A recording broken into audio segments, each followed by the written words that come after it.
The Leave Your Legacy podcast is supported by Wise Financial. Wise Financial is a Northwestern Mutual private client group member.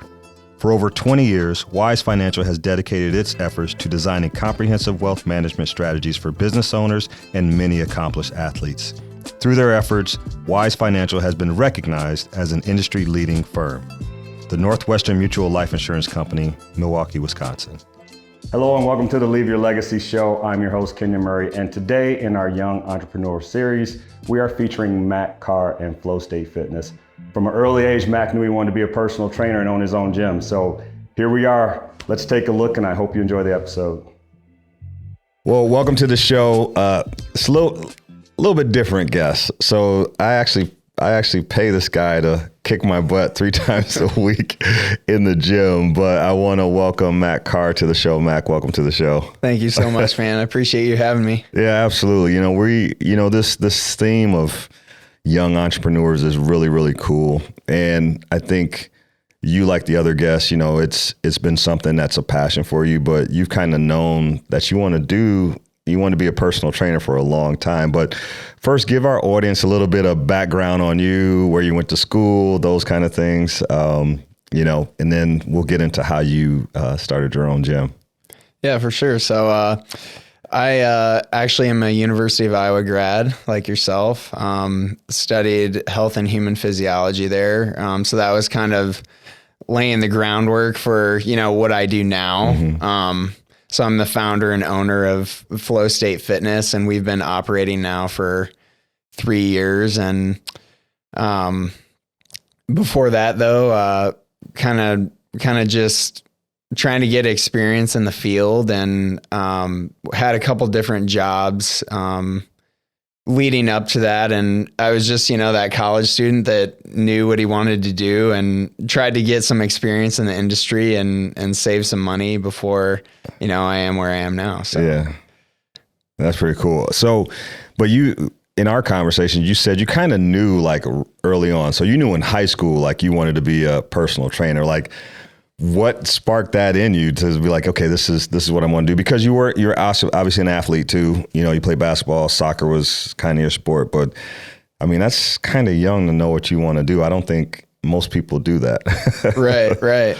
Yeah. So back in high school, I went to Jefferson High School and played soccer and basketball. And really what sparked the whole personal trainer thing was I got introduced to weight training, at high school, which our program was called Performance PE. Mm-hmm. So we basically learned like the fundamentals of weight training. And we also had a little bit of CrossFit actually thrown in there too. Gotcha. So we got to learn some of those Olympic weight lifts and stuff. And that's really what, set it off for me and made me want to, be a personal trainer and someday own my business too. Gotcha. And you said you've done, you want to get as much experience as possible. So where did you kind of hone your skills? Were you working in another gym? Those kind of things. Like what helped you build into like owning, or I guess opening Flowstate? Yeah. So that would have been post high school. I looked to actually get experience in the field and went and worked at OrangeTheory Fitness in Cedar Rapids, and then also got a job with rec services at the University of Iowa. Okay. So I was I was in school full time, and then I had 2 part-time jobs as well. Wow. So University of Iowa Rec Services was closer to what I do now. That was like one-on-one personal training. Gotcha. Where I got to either work with students at the school or also faculty members as well. And then OrangeTheory Fitness was a totally different vibe. That was group training, where we were coaching classes of, 20 plus people at a time. Yeah. So, got to, be on a mic there, and you're talking through the, were you like the spin? Were you the spin guy? I was just, putting people through paces on the treadmills and, coaching rowers in there, and it was fun. It was a lot of fun, but just a totally different, dynamic than the one-on-one stuff. Gotcha. So. Well, one thing too is always having support. So obviously you're really doing a lot of legwork when it comes to your education, things like that. So like, how was your family? Were they receptive to, you wanting to open your own business? Like, how did that process go when you're like, hey, mom, dad, I want to start my own business. Like, what was their involvement in helping you get going? Yeah. So for sure, they were definitely supportive of my dream to, become a personal trainer and own my own business. They actually played a pivotal role because they were willing to invest in me and help me get off the ground. Yeah. So I would not be where I'm at without my parents. Cause it's a lot, man. Like just getting started is like the big first jump, that you got to make. And so they believed in me. They knew I was passionate about it. It was what I loved doing. I was always an athlete. Yeah. I was always, training to be an athlete. And so that's what I wanted to kind of do with my life. Yeah. So. That's one, it's great. I think to have that undeniable, unconditional support, obviously your parents saw something in you and knew that you would be successful, but like everyone else, when you have your own standalone business or building, like that's probably one of those things, like from a design standpoint, you had to have your hands in, but what was that process like of finding your spot? Because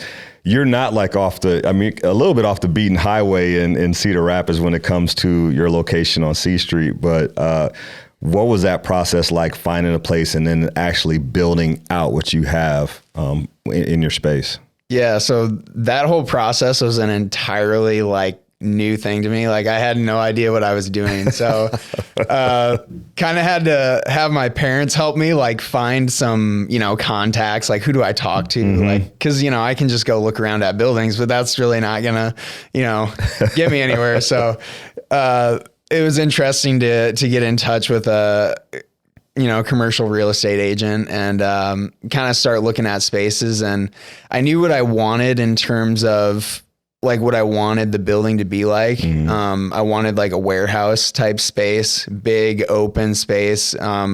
Garage doors were just a perk for, the nice weather seasons and stuff. But yeah, I kind of started with getting in touch with somebody, having them help me find a space that was going to fit well with what I wanted to do. Gotcha. Because we were obviously putting a ton of equipment in there. Yep. There needed to be not only enough space, but a layout that made sense too. We didn't want a building that was already all chopped up with, gotcha. Walls put up, whatever. Yeah. So that was part A. And then once we found the right fit, then it was about actually being equipped to move into that space. Right. And at the time, it was super interesting because it was the middle of the pandemic. This was 2020. I had just graduated college.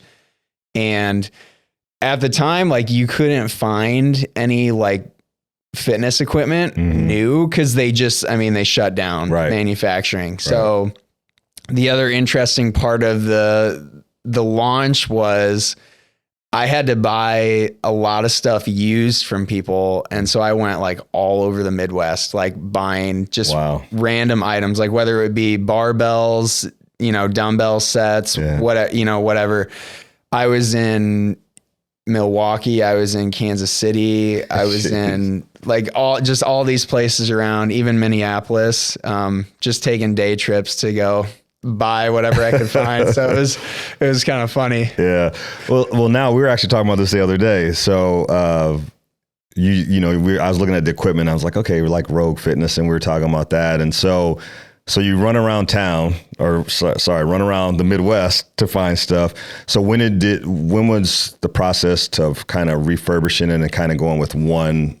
I guess it's singular, but you get a lot of equipment from Rogue. How did that process go, and what was that undertaking like? Because you probably had to move stuff out and move stuff in. What was that like, and how did your association with Rogue come about? So that actually came from high school as well. When I was, learning to weight train and learning about all this stuff, our weight room at Jefferson just happened to be equipped with all Rogue Fitness stuff. So that was really all I knew. Gotcha. And I just knew it was a reputable brand and it was, solid stuff. So that's kind of just what I went with. Gotcha. I just was like, yeah, I really liked the program that we did in high school and I would like to be similarly equipped with what we had there. And then from there just got lucky. Like there was a guy actually in Marion, Iowa that I found a full like home gym setup from him. And he had like the power rack down there. He had a bench. He had all the bumper weight plates, barbells, like you name it, a whole dumbbell set. Like he had, and it was all Rogue stuff. Yeah. So it was like kind of my starting point for like, okay, I'm going to buy all this stuff from this guy. And then I got to, scramble and find stuff from other people too. So gotcha. Well, I mean, people probably listening are like, oh man, well, he knew what he wanted to do. He had his parents backing him. He's finding the guy in Marion, Iowa, which is very, very local to where you're at. But what were some of the pitfalls as far as starting the gym? Because obviously from understanding, education, training standpoint, like you knew what you were doing, but then there's also the business aspect of running your own gym. So what were some of the, I wouldn't say pitfalls, but what were some of the things that came up that you really had to work through in order to, start to build your business? Yeah, I think for me, a lot of it was just not knowing like what owning a business was going to be like. When you actually do it, you kind of just jump in and you're like, okay, we're going to figure it out.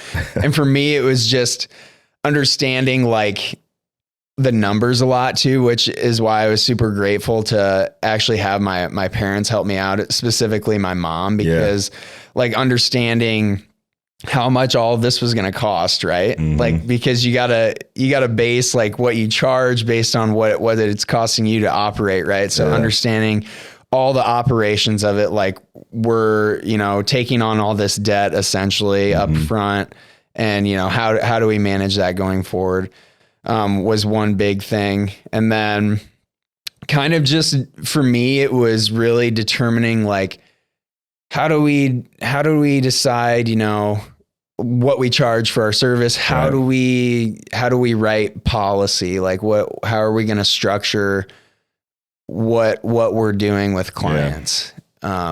Was kind of some things that I had to figure out and didn't get right from the jump, and had to keep tweaking things as we went. So that's good. I mean, lessons learned there definitely when it comes to the numbers. I think that's probably the biggest thing is like all the things that go on behind, when they walk in and, they come to work out. It's like the daily management of the business is one of those things that I think a lot of people either don't understand how intense it can be, but then understanding like how important that part is, because that behind the scenes stuff may be what is that makes or breaks your success in the business.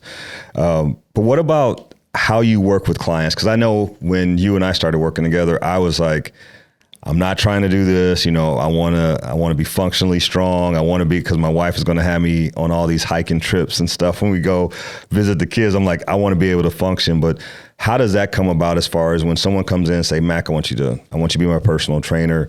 What are those conversations like as you look to bring on clients maybe for a first time? Right. So when we get people that come in for the first time, it's really for us just about understanding like where they're trying to go, like what their goals are, what they want to accomplish. And also where we come in too is kind of determining like what's going to be right for them, because even though they may have these goals or these ideas of what they want, like it may not be like the first thing that you start with, right? Like I want to be able to do this, but maybe it's like eventually be able to do, this thing, and scaling them to that level. So for us, that's the huge part of programming and helping people accomplish their goals is kind of laying out the path to get them there, or the blueprint to get them there. Gotcha. And that can look all different. That can look very different depending on the person that you have coming in. We just get a lot of people who are just kind of like yourself, just looking to get in shape and take care of themselves. But we also get people that, are coming in with injuries, or they're rehabbing from a surgery or something like that.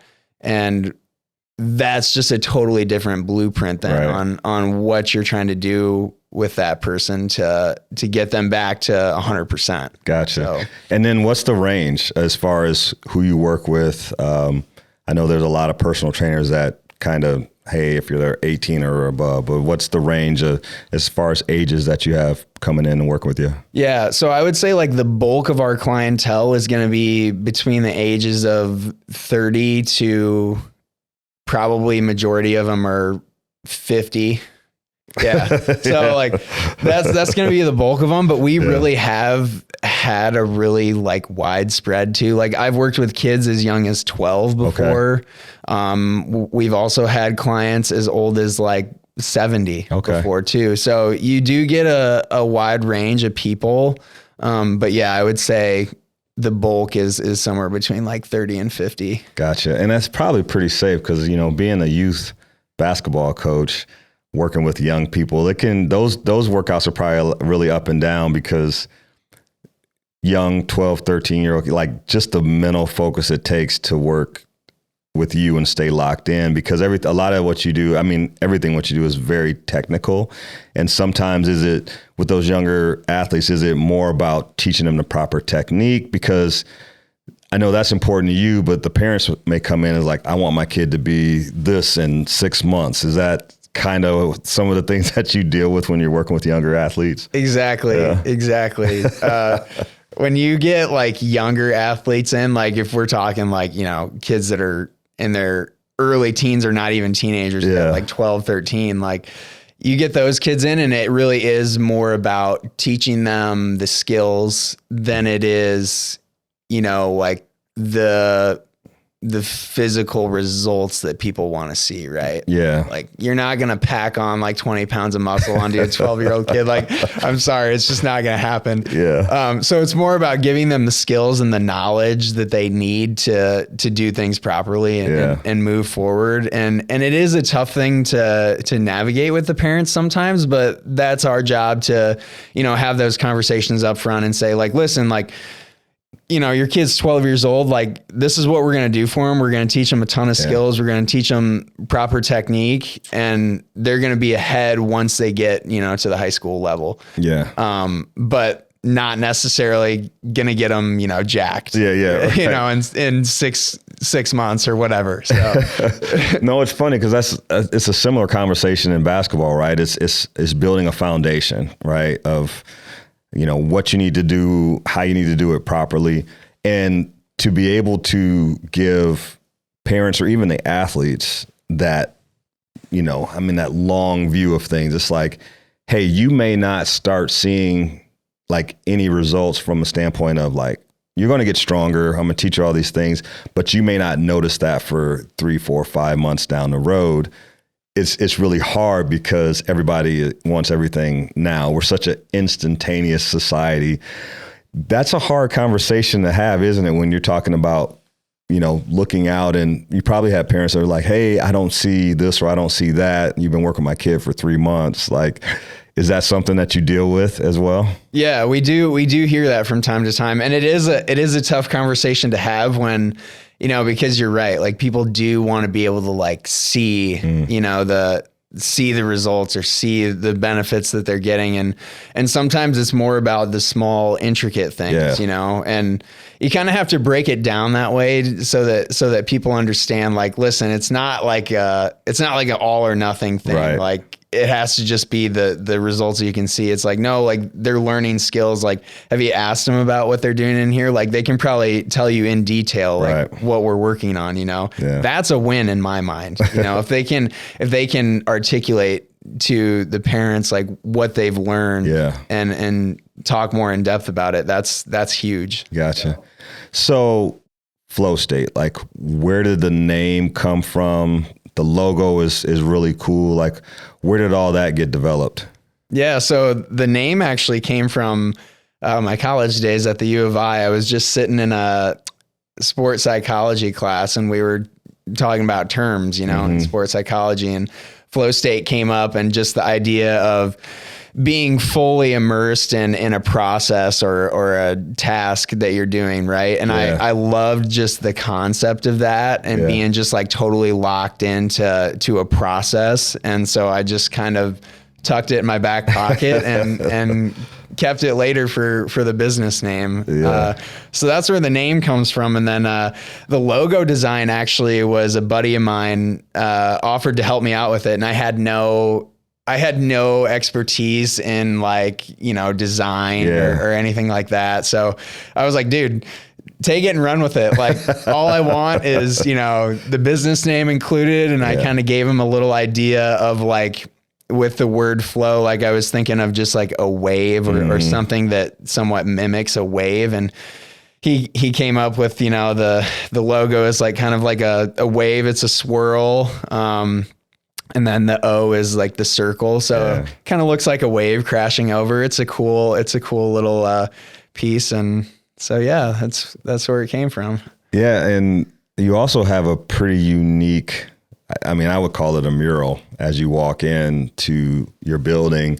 On the left side, it's you and one of your high school teammates who passed. So, talk about as little or as much as you want to about the significance in having that picture there with your former teammate. Yeah. So that's my buddy, Eli. He passed away in 2018. Unfortunately ended up taking his own life. He was a guy that I grew up with like since day one, like literally preschool. I still remember meeting him. Like my first friend that I ever made was at Coolidge daycare, like preschool. Wow. And so, he was just my best friend for forever, and grew up playing soccer together, whether it be, club teams or up through like the school programs too. And so obviously I have a special place in my heart for him and mental health in general, and try to be mindful of it with what I do in my profession, and wanted to include him in what I'm doing. So, actually that mural that you're talking about in the office, my high school varsity soccer coach was nice enough to have that made for me. Wow. And so, put the logo on it and came in and installed it and everything. So it's just a cool little testament to him, and kind of a reminder of like, why I'm doing what I'm doing and helping people. So that's awesome, man. No, I love it. It's super cool. So every guest, I do like rapid fire questions. So I've got hopefully some good ones for you. We've asked our other guests the same thing. So, and this is funny, the first one. So cake, pie, or cookie? How are you going to ask me that? I know, because with what I do, you're going to put me on the spot. Yeah. I got to go with cookie. I'm a big cookie guy. Big fan of crumble cookies. I got to go with it. Okay. So you'll do that, but I know you have a donut fetish too. Yeah. So. I was going to say, like, can we maybe slide donut in? Yeah, you can slide it in there. I would take that. Yeah, no doubt. That's so funny. I remember us talking about that last week or whenever it was. If you could switch places with someone for a month, who would it be and why? Yeah, this is a good one. I have to just go with like, just based on like what I do, like I would love to trade places with somebody, could be anybody in a professional sports organization, kind of like doing what I do, but with like a professional team, and seeing, the day-to-day of what a strength and conditioning coach in a professional organization looks like. I just think that would be super cool. Yeah, no, that's awesome. I think too, like you got all these athletes and they all need different things. And so, your days of like putting programs together and making sure guys are going through that would be pretty intense, I would think. So, yeah. Last one, if you could travel anywhere and spend a week there, where would it be and why? I'm trying to go overseas somewhere. So I feel like I would, if I had to pick a specific place, I would pick Spain. Yeah. Just because they've got like, the soccer world there is huge. Mm-hmm. I would love to go to a game like in Spain, whether it be like, Barcelona, whoever's playing. And then they also have like a big basketball presence in Spain too. Yeah. And growing up playing basketball, I just think it would be a great place to experience the sports and then the culture. And I've heard there's some beautiful places there. So I'd love to go there. Gotcha. Works for me. I've never been to Spain, but it's one of those places that I definitely want to go as well. Hopefully soon. Being an empty nester here in a little bit, we'll be able to, Michelle and I will be able to travel a little bit more. But no, Mac, I just want to thank you for coming on the show today. I think, your passion, your knowledge, all those kind of things not only come out in the show, but I see them, 3 times a week. And I really appreciate everything, not only that you do for me, but for all your clients, because the one thing I do see day in and day out when I'm in there is just how much you and Mel, how much you guys really are invested in the people that you guys train. So I just want to say thank you for that. This podcast is sponsored by Storyline Multimedia. Storyline is an Iowa City-based media company that specializes in creating high-quality video, photo, and audio productions for local businesses. Not only that, but they also produce a number of podcasts, including this one. So if you're interested in sharing the story of your business with the world, contact them today by visiting StorylineMultimedia.com. And remember, your story matters.